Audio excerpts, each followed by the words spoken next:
যেমন dengue dengue হলে মানে কামড় নিলে এলিফিটিস মশা যদি এলিফিটিস বলছে এডিস মশা যদি কামড় দেয় তাহলে কী হয়, তাহলে তোমার ডেঙ্গু হয়ে যায়।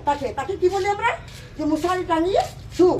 তাহলে মশারি টাঙিয়ে শুলে আমার রক্ষা হয়ে যাবে। তাকে আমি ওষুধ খাওয়াবো, তারপরে ওদের দেখবে লক্ষণটা কী পাওয়া যায়, তাকে আমাকে ওষুধ দিতে হবে, ডাক্তারের কাছে পাঠাতে হবে, ব্লাড টেস্ট করতে হবে, ব্লাড টেস্ট করিয়ে ডাক্তার যা ওষুধ বললে আমি তাকে খাওয়াবো।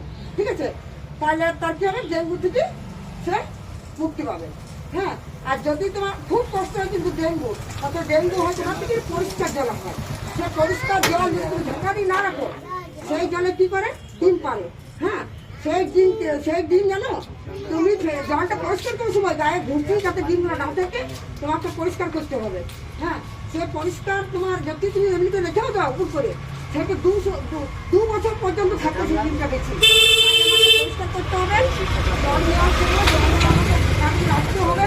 হ্যাঁ, আর যাতে বেরোলে মশা আস্তে আমার কিছুতে পরিষ্কার পরিচ্ছন্ন রাখতে হবে, ঘর বাড়ি পরিষ্কার পরিচ্ছন্ন রাখতে হবে, ফ্রিজের তলে জল জমা দিতে দেবো না। আর এনাফিলিস মশাটি কী করে, ম্যালেরিয়া হয়। ও সেই পরিষ্কার জল হয়, অপরিষ্কার জল হয় এনাফিলিস মশাটা, তখন কী হয়, ম্যালেরিয়া হয়। ম্যালেরিয়া জ্বরটা দেখবে আসে আর কাপ দেয়, আবার ওষুধ খাওয়ার পর কিছুক্ষণ ঘাম দিয়ে দেয়। হ্যাঁ, ওর লক্ষণ। তাহলে কী করতে হবে, আমাদের তেওয়ারি পাড়ায় যদি জ্বর আসে কাউরি, সবাই বলবে জ্বরটা কী জ্বর আমরা জানি না।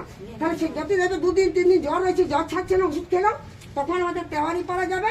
তেওয়ারি পাড়াতে ফ্রি ট্রিটমেন্ট হয়, ডেঙ্গু ম্যালেরিয়া এমনি ধরে সব টেস্ট হয়। হ্যাঁ, তখন তোমরা তেওয়ারি পাড়া চলে যাবে।